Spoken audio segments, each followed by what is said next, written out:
Welcome back.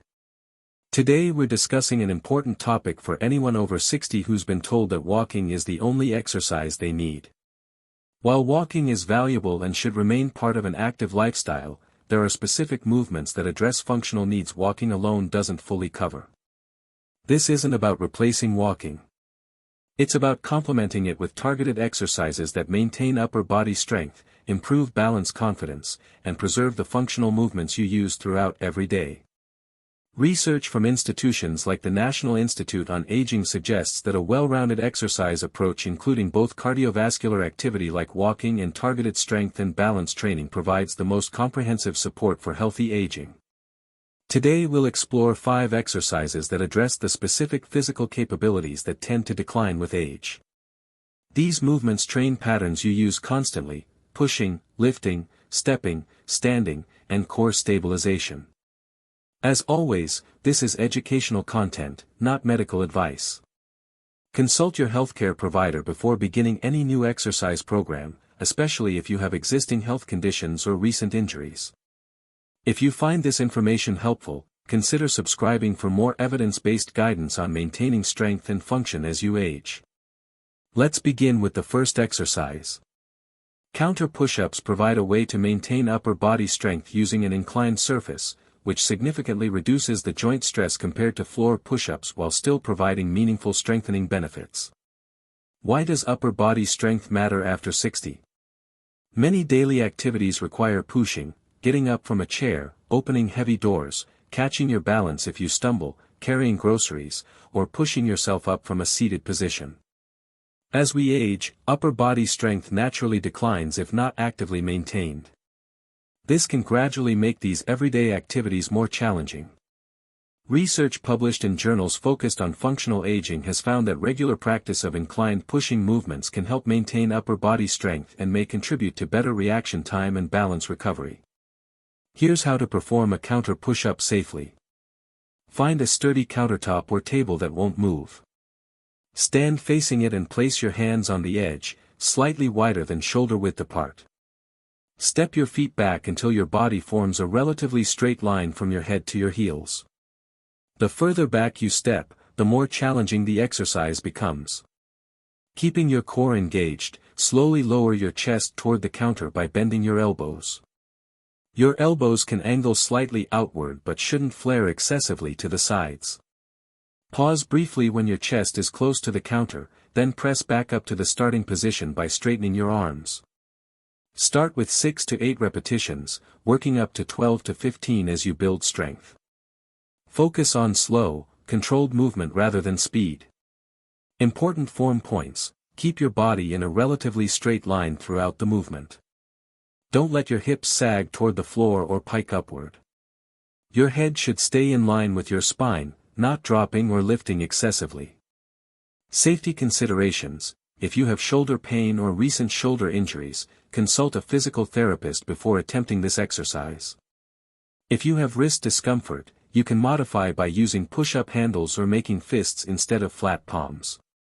To make the exercise easier, stand closer to the counter, reducing the angle of your body.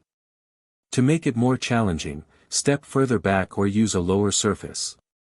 The second exercise focuses on the quadriceps and hip flexors, the muscles at the front of your thigh that play a crucial role in walking, stair climbing, and standing from seated positions. Straight leg raises specifically target these muscles in a controlled way that doesn't stress the knee joint, making them appropriate for many people who might have knee concerns. Research in rehabilitation journals has found that strengthening the quadriceps can support better walking mechanics and may help with stair negotiation, both important for maintaining independent mobility. To perform a straight leg raise, lie on your back on a comfortable but firm surface like a yoga mat or carpeted floor. Bend one knee and place that foot flat on the floor. Keep your other leg straight. Engaging your core slightly to protect your lower back, slowly lift your straight leg until it's roughly level with the bent knee. The height doesn't need to be exact, lift to a comfortable level without straining. Hold this top position for 2 to 3 seconds, then slowly lower your leg back to the floor with control. Start with 6 to 8 repetitions on each leg, gradually working up to 12 to 15 as the movement becomes easier. Breathing pattern: exhale as you lift your leg, inhale as you lower it. This helps maintain core engagement and prevents breath holding, which can unnecessarily spike blood pressure. Important points: if your lower back arches off the floor during the movement, you're lifting too high. Reduce your range of motion and focus on keeping your back relatively flat against the floor. If you experience any sharp pain in your hip or knee, stop and consult a healthcare provider. Some muscle fatigue is normal, but joint pain is not. Modifications: if lying on your back is uncomfortable, you can perform a similar movement while seated in a chair. Sit with your back supported, extend one leg forward, and lift it a few inches off the floor, then lower with control. For those with recent hip surgery or replacements, get clearance from your surgeon before attempting leg raises. The third exercise addresses a functional movement pattern that many older adults find increasingly challenging: stepping up onto elevated surfaces like stairs, curbs, or bus steps. Step-ups train this exact pattern in a controlled environment where you can practice the movement safely and build the strength and coordination it requires. Studies on fall prevention have found that exercises mimicking real-world movements, like step-ups, can help improve confidence and capability in those actual situations. Step-ups primarily work your quadriceps, glutes, and calves, while also challenging your balance and coordination as you shift your weight onto one leg. To begin, you'll need a sturdy, low step. This could be a stair step, a wooden box, or an aerobic step platform. For starting out, 4 to 6 inches high is appropriate. As you become stronger, you can progress to higher steps. Stand facing the step. Place your right foot entirely on the step. Using primarily the strength of your right leg, step up until you're standing on the step with both feet. Then step back down with control, starting with your left foot. That's 1 repetition. Perform 6 to 8 repetitions leading with your right leg, then switch and perform 6 to 8 leading with your left leg. Key form points: when stepping up, press through your heel rather than your toes. This engages your glutes and quadriceps more effectively and is easier on your knee joint. Keep your torso relatively upright. Avoid leaning too far forward, which can compromise balance and reduce the training effect on your leg muscles. Step down with control. The lowering phase is just as important as the stepping up phase for building strength. Safety considerations: keep a sturdy chair or railing nearby that you can touch for balance if needed. There's no requirement to perform this exercise without any support. Use whatever support level allows you to practice the movement safely. If you have knee osteoarthritis, start with a very low step, even just 2 to 3 inches, and progress gradually only if comfortable. Never push through sharp knee pain. For those with balance concerns, practice the stepping motion on flat ground first, simply marching in place and lifting your knees, before progressing to actual step-ups. The fourth exercise is an isometric hold called a wall sit, which builds endurance in the muscles you use for sitting, standing, and maintaining upright positions. Isometric exercises, where you hold a position rather than moving through a range of motion, can be particularly valuable for building the sustained strength needed for postural control and prolonged standing or walking. Some research suggests that isometric leg exercises may help improve muscular endurance and may even have benefits for managing blood pressure when done regularly, though individuals with uncontrolled high blood pressure should consult their doctor before beginning. To perform a wall sit, stand with your back against a wall. Your feet should be about hip-width apart and 12 to 18 inches away from the wall. Slide down the wall by bending your knees until your thighs are approaching parallel to the floor, as if you're sitting in an invisible chair. You don't need to reach a full 90-degree angle, work within a comfortable range. Your back should remain in contact with the wall, and your knees should track over your feet, not collapsing inward or pushing too far forward past your toes. Hold this position for 15 to 30 seconds while breathing normally. Don't hold your breath. Rest for 30 to 60 seconds, then repeat. Start with 2 to 3 repetitions, gradually increasing the hold time as you build endurance. Important safety points: if you have knee pain, reduce the depth of your squat or hold time. You can start with very shallow wall sits, descending only a few inches, and gradually progress deeper as your strength improves. If you have high blood pressure, consult your doctor before attempting this exercise, and never hold your breath during the hold, which can cause blood pressure spikes. Modifications: if a wall sit feels too challenging initially, you can place a stability ball between your back and the wall, which provides some support and makes the exercise slightly easier. As you practice regularly, you'll likely notice improvements in how long you can comfortably stand, walk, or perform activities that require sustained leg strength. The fifth and final exercise takes a different approach, focusing on core stability and cross-body coordination through a movement called the dead bug. Despite its unusual name, this exercise trains several important capabilities: core stabilization to protect your spine, coordination between your left and right sides, and the ability to control limb movements while maintaining a stable center. Research on balance and fall prevention has found that exercises requiring cross-body coordination, where opposite limbs move together, can help improve overall motor control and body awareness. Additionally, maintaining core strength is crucial for protecting your lower back and maintaining good posture, both important for comfortable daily function. To perform the dead bug, lie on your back on a comfortable surface.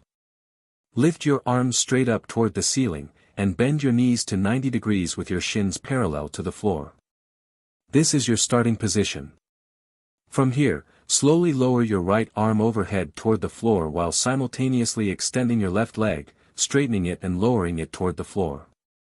Your lower back should remain in contact with the floor throughout this movement. Return your arm and leg to the starting position, then repeat on the opposite side, left arm and right leg. That's one complete cycle. Start with 5 to 8 cycles, focusing on slow, controlled movement. The key challenge is maintaining a stable core while your limbs are moving. Your lower back should not arch away from the floor. If it does, you're extending your limbs too far. Reduce your range of motion. Breathing: exhale as you extend your limbs, inhale as you return to center. This breathing pattern helps maintain core engagement. Safety and modifications: if you have neck discomfort from lying flat, place a small pillow under your head. If you have lower back issues, start by moving only your arms or only your legs separately, not both at the same time.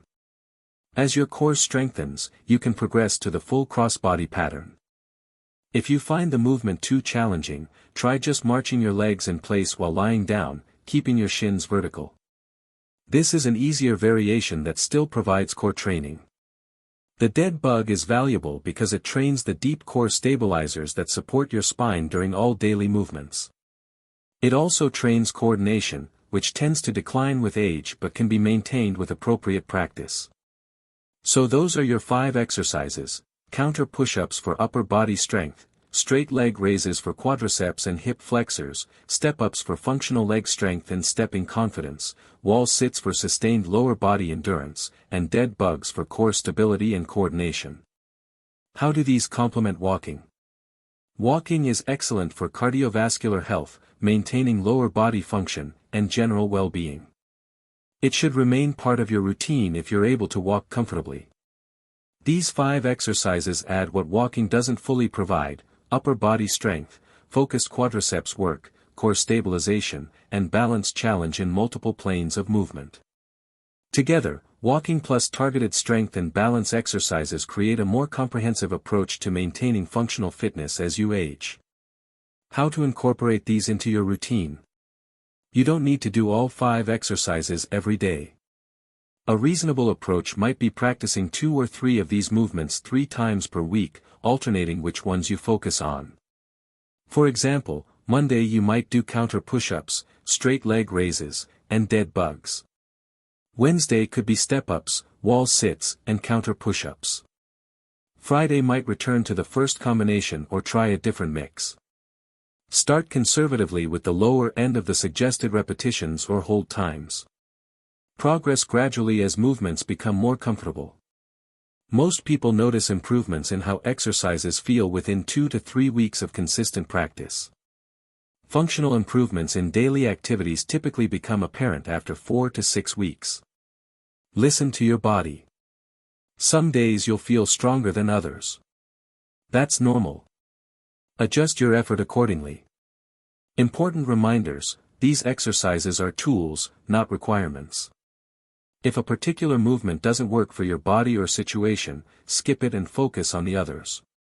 Not every exercise is right for every person. Quality always matters more than quantity.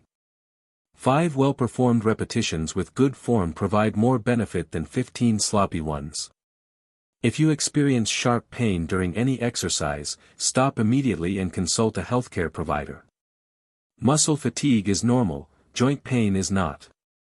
Consider working with a physical therapist when starting out, especially if you have existing conditions or haven't exercised regularly. They can provide personalized guidance and ensure you're performing movements safely. To summarize, maintaining functional fitness after 60 benefits from a combination of cardiovascular activity like walking plus targeted exercises that address strength, balance, and coordination. The 5 movements we've covered provide a starting framework for that targeted work. They're accessible, require minimal equipment, and train the capabilities you use throughout daily life. Remember, the goal isn't to become an athlete. It's to maintain the strength, balance, and confidence to do what you want to do, to move through your environment safely, and to preserve your independence and quality of life. If you found this information helpful, let us know in the comments. What daily activity would you like to feel stronger doing? Which of these exercises do you think would benefit you most? Consider subscribing for more practical, evidence-based guidance on healthy aging and functional fitness. Thank you for watching. Take care of your body through consistent, appropriate movement. Every effort counts, and it's never too late to support your strength and function. Start where you are, progress at your pace, and remember that small, regular actions create meaningful change over time.